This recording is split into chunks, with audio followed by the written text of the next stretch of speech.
There you are. Hey. Yeah, you guys got it down. That is one handsome video camera you have. That's super duper HD. It's a Kodak Instamatic. I don't know. Well, I just want to welcome you to the program. Thanks for being so patient, Gerald. It's so good to see you again. Oh, good to see you. For the audience, if you're just tuning in, guys, thanks for joining us at SGT Report. On the call today, we have Gerald Celente from the Trends Research Institute, TrendsResearch.com. Mr. Celente, such a joy to have you back. Thanks for taking the time. Well, my pleasure. Now, our good friend and contributor, Mark S. Mann, was trying to join the call here, and we were having a lot of technical glitches making that work with the group call. And he has some specific questions for you, but I just want to tell everybody that our friend Mark just had the pleasure of meeting you recently, didn't he, Gerald? Yes, he did. We had a great time. Him and Frank came up from Cars, and we went out to lunch with John Perkins, my close combat teacher from attackproof.com. So we spent a lovely afternoon together. It was great meeting him and Frank and in talking about the things that we're all concerned about and what we have to do to move in a more positive direction. So I thank them both, or all of them, for coming up and visiting us. Well, you're very generous with your time. He was very excited to meet you. He tells me he spent, I think a good 3-4 hours with you guys, and he just wanted me to know what a class act you are. So I'm passing that along to the audience. Well, thank you. Well, thank you, Mr. Class Act. No, and seriously, you've always been so generous with your time with us. So today, Gerald, I thought we should talk about a number of things. What do you see happening in 2014 in terms of trends? I want to talk to you about the Obamacare debacle, get your thoughts on that. I actually wanted to ask you about Obama's secret TPP agreement to see if you have any thoughts on that. I want to talk about the economy. First, let's do a Mark S. Mann question. I know this is the question he wanted to ask you in terms of the economy, which is, what events or sequence of events will it take for our foreign creditors to start dumping their dollar assets? Will it come like a thief in the night, or is it already happening? Well, it's already happening to some extent. You're seeing China, for example, now opening up banking system in the UK and doing more deals with the yuan and their people that they're doing trading with and pushing the dollar out as a reserve currency. But it's a long road because when you look what's going on, for example, just this past Monday, data came out showing that housing prices in China went up 9.6% last month. They have a bubble that they can't cool down. They're dumping trillions of yuan into the system to keep it going. And then you look at the euro. So what's the reserve currency? Certainly not the euro. Look what the mess the European zone is in. France is in recession. Italy, Spain, Portugal, Greece, all in recession, Ireland. So what is the reserve currency? That's what's allowing the dollar to maintain the level that it's even at now. Because who do you go to? But over a long period, you can see less and less of a reliance on the dollar as a reserve currency. So I don't think it's going to happen overnight. I think it's going to be a process. And then maybe in 5, 10, 15 years from now, there might not even be a reserve currency. You know, people will just be trading in the currencies that they use, which, by the way, I believe that's the way it should be. Because the reserve currency for the dollar, I mean, it only came about, near the end of World War II at the Bretton Woods Conference, because the rest of the world was destroyed. There was no Europe, Japan. I mean, come on. And China wasn't doing anything. So now the game has changed.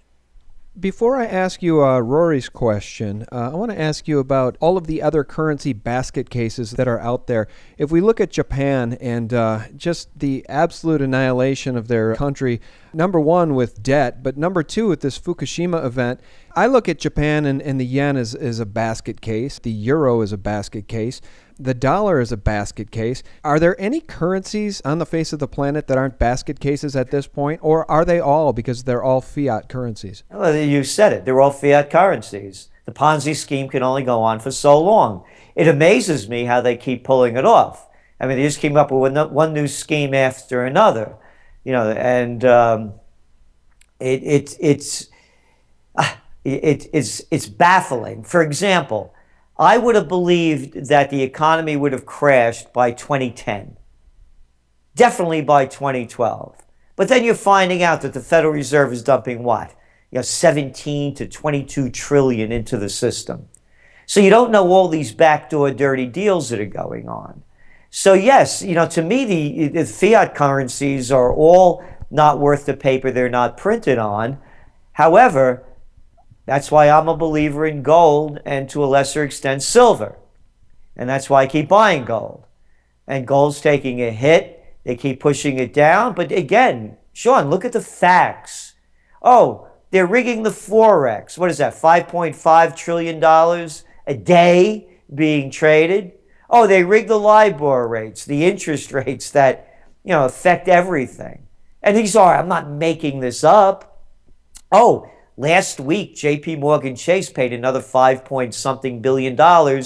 A couple of weeks before that, they paid $13 billion for, quote, misleading. Isn't that a nice word? Misleading, misstep, missold. It's like a hooker, this miss whoever. But they get away with it. It's a criminal activity, but they use the white shoe boy language to call it misleading. It's criminality. It's larceny. So to me, that goes all back to gold. When is it going to crash? When is it going to happen? I don't know. Nobody does. But at some point it will, and it will take a crisis to have these kind of things unravel. And this time, they're running out of games on how to fix it because, after all, they invented too big to fail. They invented quantitative easing. What are they going to come up with next? Well, I'm nodding my head as you say larceny because, of course, what's coming to mind is this recent penalty that HSBC was forced to pay for laundering drug money and terrorist organization money, I think to the tune of nearly $1 trillion, and they paid like $1.8 billion in fines. And again, they'll put your children in jail if you get caught with marijuana. And these big banks can do just about anything they want, and nobody goes to jail. You'd love to get the scoop on what you see happening in 2014 or 2015 and beyond, because one of the questions our friend Rory has is he's heard you say in the past that this coming March to June would be the time frame for something really major to happen with our economy. He recalls you saying that. Do you think that's still the case, or do you have an update? Yeah, I do believe it. If it's going to happen, that's a good time period. I call the dot-com crash in the TrendsJournal. You can go back to it. It's online. We posted the piece from October of 1999. And I said that it would crash by March of 2000. By the second quarter of 2000. And it did. We're seeing the same kind of similar bubble now. This whole thing with Facebook and Twitter and Snapchat and one after another. They're not making any money on advertising at the levels that warrant these kind of premiums that people are paying for them. And we're seeing bubbles being created in a lot of areas. Here's why I think it's going to happen in March. The tapering. At some point, they're going to have to stop unwinding this money pool that they just keep filling up. They're going to have to do it. They just can't keep it going like this without destroying the currencies. I believe it's going to happen after the Christmas holiday, because Christmas sales, of course, are important to most retailers around the world. So after Christmas in the new year, they'll do something to slow the tapering. That's going to shock the markets. It's going to cause interest rates to rise. This is an interest rate recovery. The only reason there's a recovery in the United States and other countries, the European zone, and all around, most of the world, the more productive nations, is that they have record low interest rates. So when interest rates go up, the economy goes down. When interest rates go up, the bond market crashes. And that will be a bigger crash than any stock market crash, than any currency crash. It'll be the crash that ushers in the greatest depression. So at some point when interest rates go up, this game is over, man. You look at the only you want to buy a car, Sean? I got a deal for you. How about no interest rate, 0%?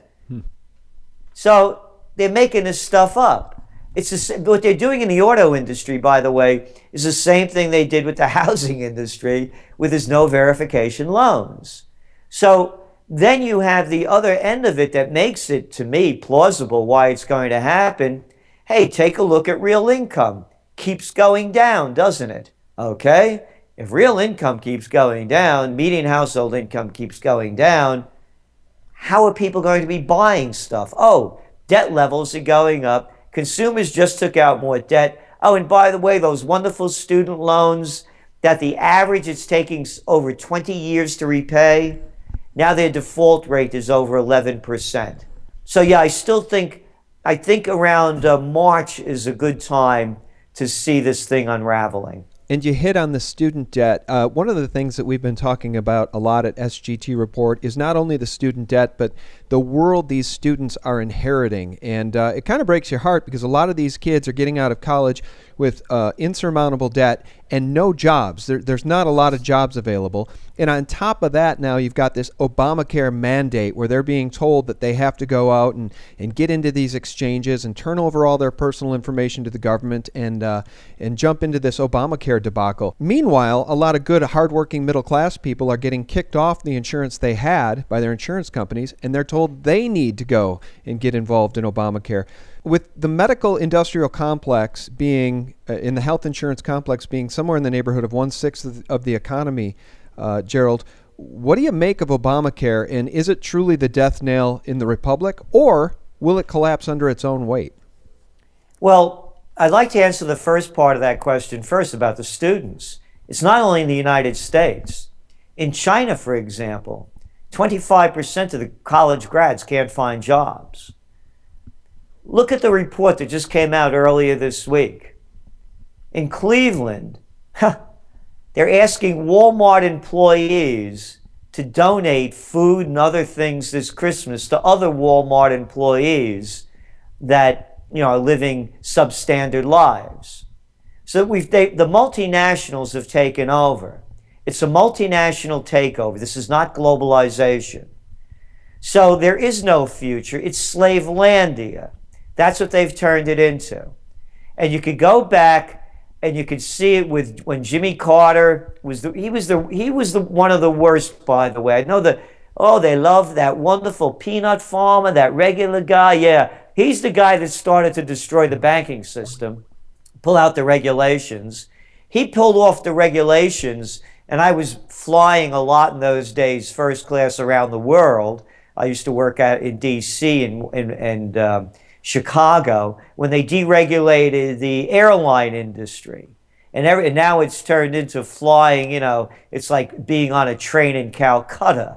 Everyone knew it was going to happen. And now what do we have? We had between 100 and 150 airlines. You want to talk about competition with regulation? Back before Carter deregulated it. And now what do we have? 2? They just had a merger with American and American and U.S. Air, and now you have United and Delta.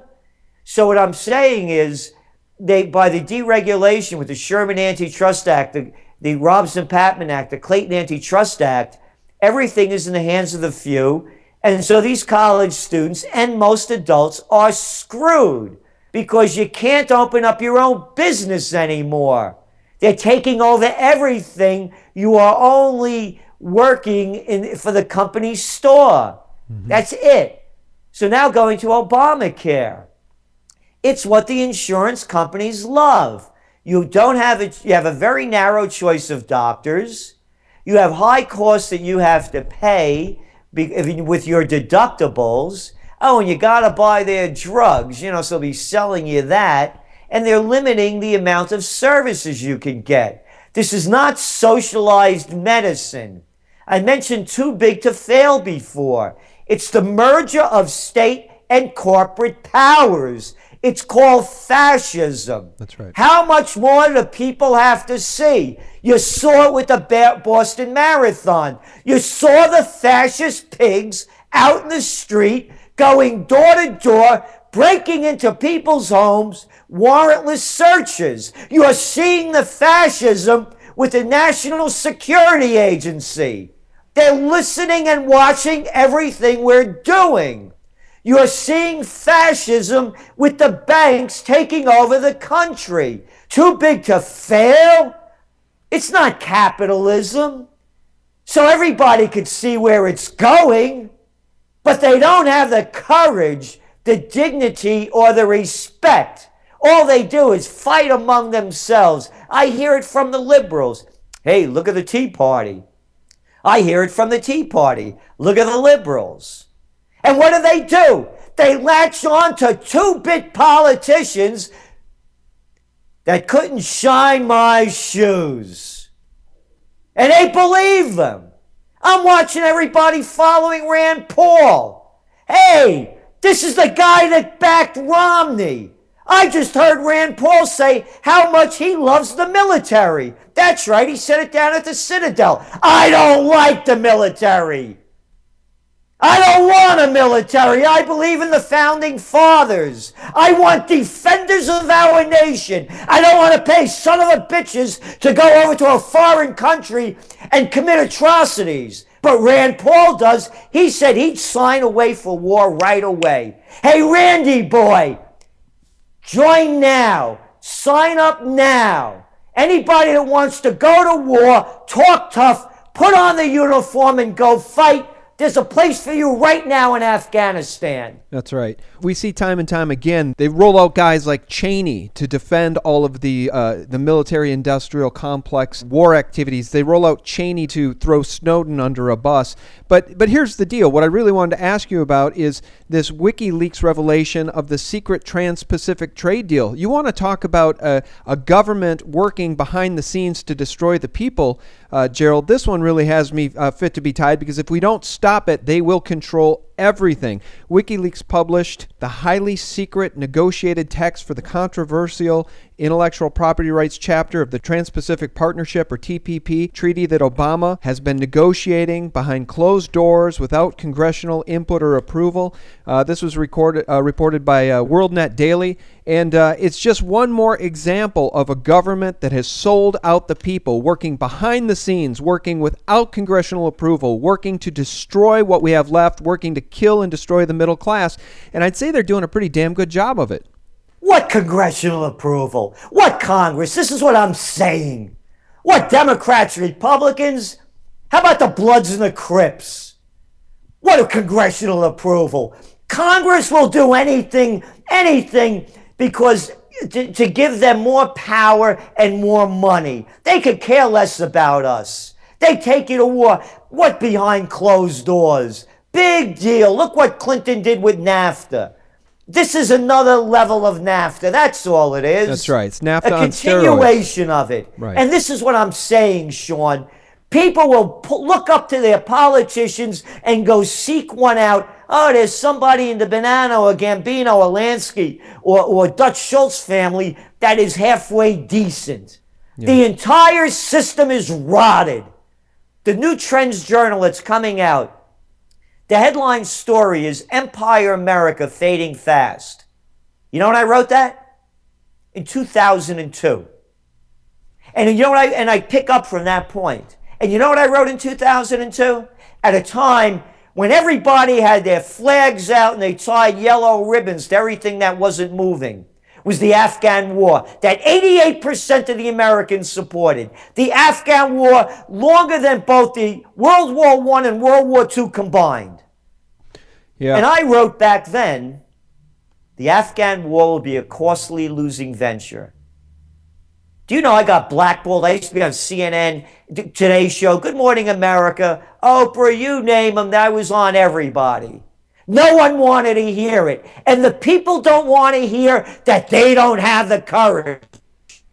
They don't have the courage to to speak out and say, no more political parties. These are nothing more than gangs. How can anybody look at Nancy Pelosi and think that she has a brain in her head? How can anybody look to that little piece of crap Lindsey Graham and think he could fight or knows what he's talking about. John Insane McCain. Cheney, you know what the big story is? The Cheney sisters fighting over same-sex marriages. Who gives a shit?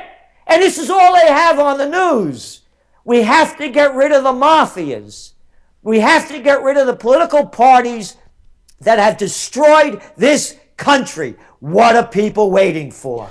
Well, I have to ask you this because, again, I don't know what we're going to do when, all right, you've got Obama. He wants to push this TPP through, which is called the largest ever economic treaty. He's doing it in secret, and we already know what he did to us with Obamacare.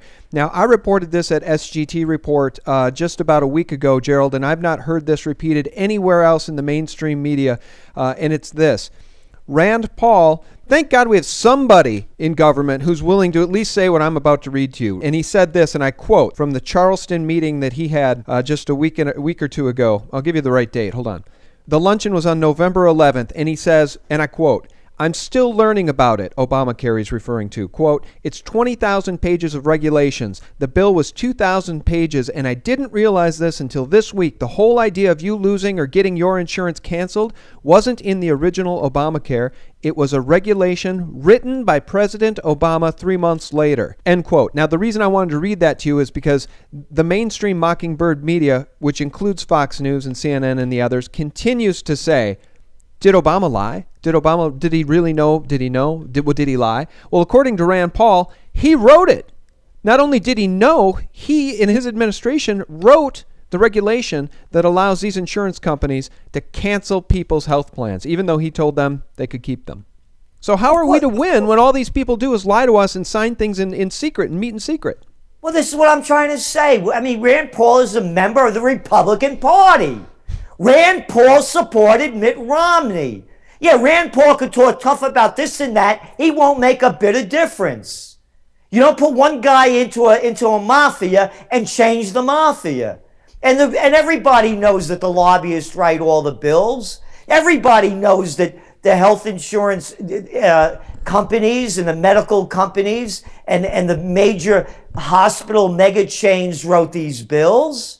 This should come as no surprise. Why would anybody believe Obama about anything? What a shock. Hey, it's nice that, what do they call it? Camp Justice. You can't make this up. Guantanamo? Remember he was going to close that one? I mean, how about he was going to repeal the Patriot Act? I mean, one lie after another. Why? See, this is what I'm saying, Sean. I know. Why argue the details? They're distractions. Because I don't know what else we can do at this point. What I'm saying is the people have to mobilize. No political parties, no affiliations. And what Russell Brand is talking about, not voting, you go back to the TrendsJournal last year, my motto was, stay home, don't vote. People that vote for Democrats and Republicans, senators and congressmen, are voting for more war, more raping of our constitutional rights, and a more degradation of the human spirit. How much more proof do they need? You're talking about doing things in secret. Look at NSA. I just read something. I don't know if it's true or not. Our senator from New York, Gillibrand over here, she said that they all knew about this. If you like your doctor, you could keep your doctor, knowing it wasn't true. I mean, that was her quote that I assume just came out a few days ago, and you're seeing it on the alternative media. They all knew it. Again, it's a criminal operation. The founding fathers were against major parties running our nation. The founding fathers were against foreign entanglements. The founding fathers were against a standing military. How much more, you know what?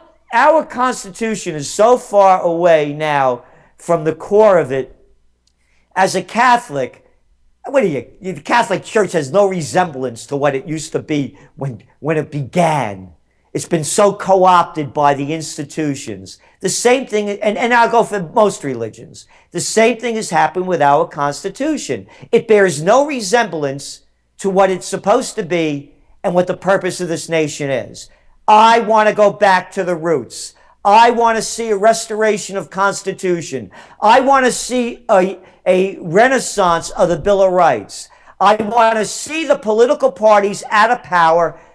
They're not parties, man. They're gangs. Yeah, you're right.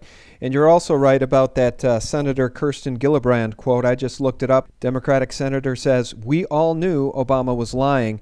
This was last Sunday on ABC's This Week.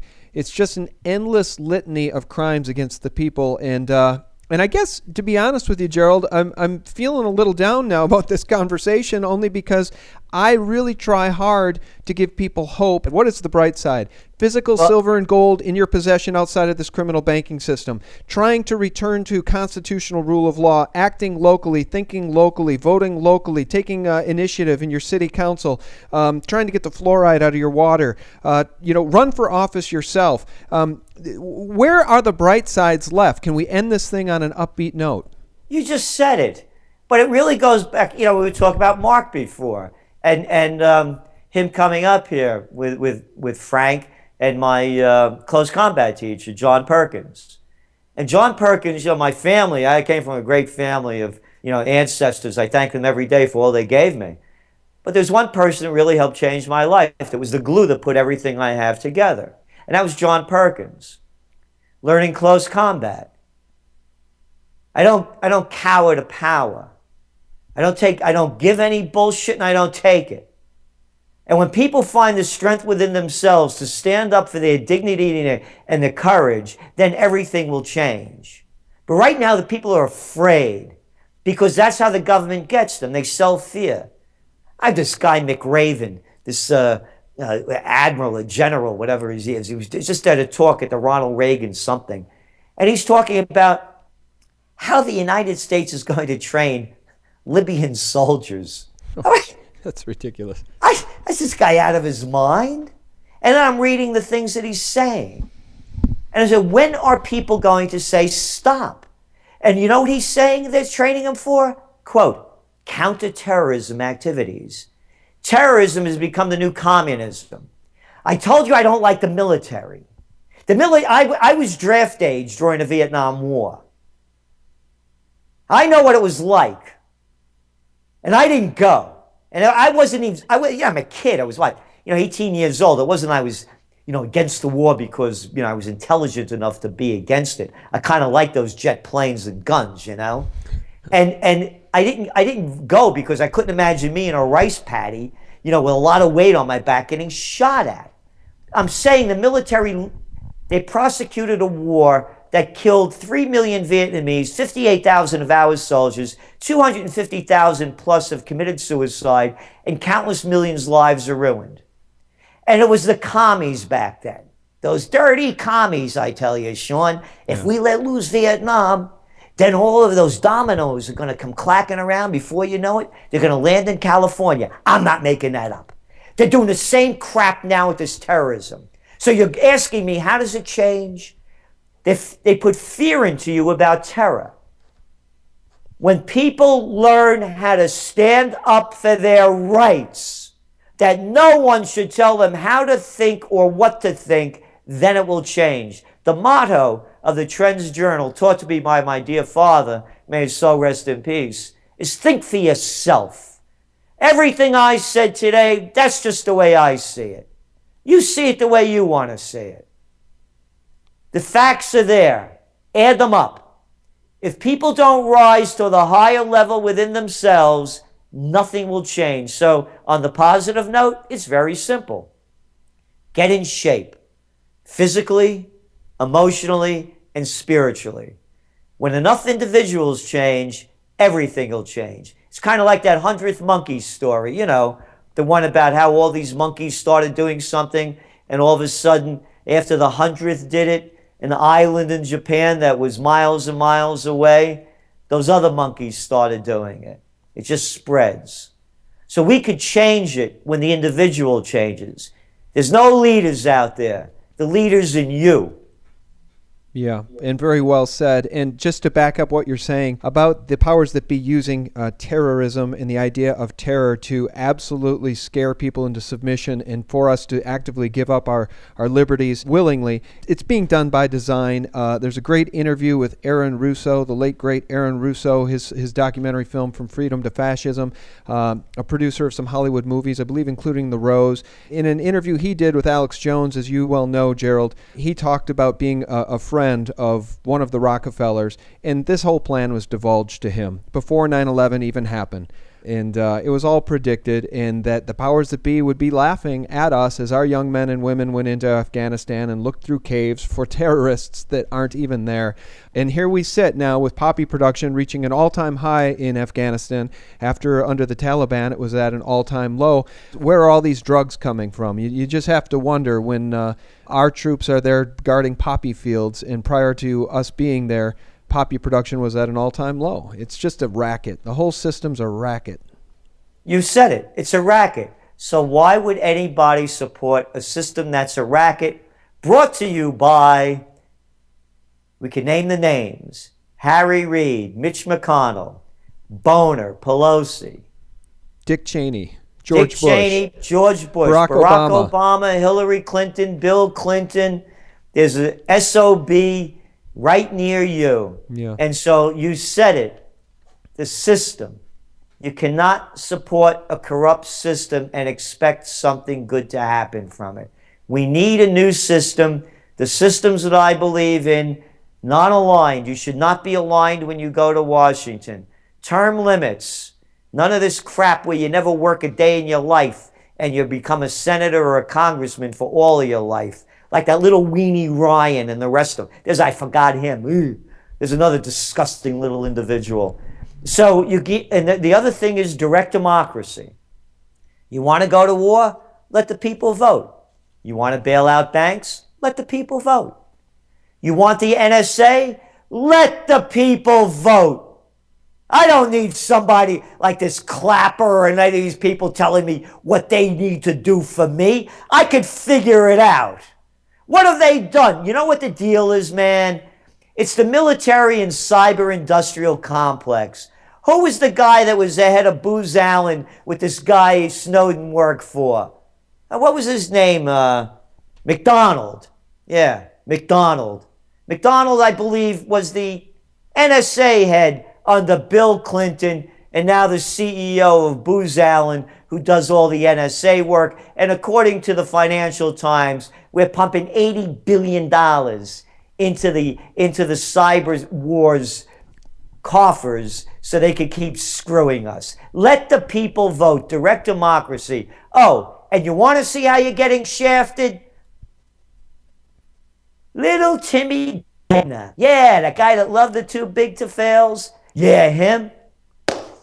Just got a job with Warburg Pincus. That's right. President. Isn't that wonderful?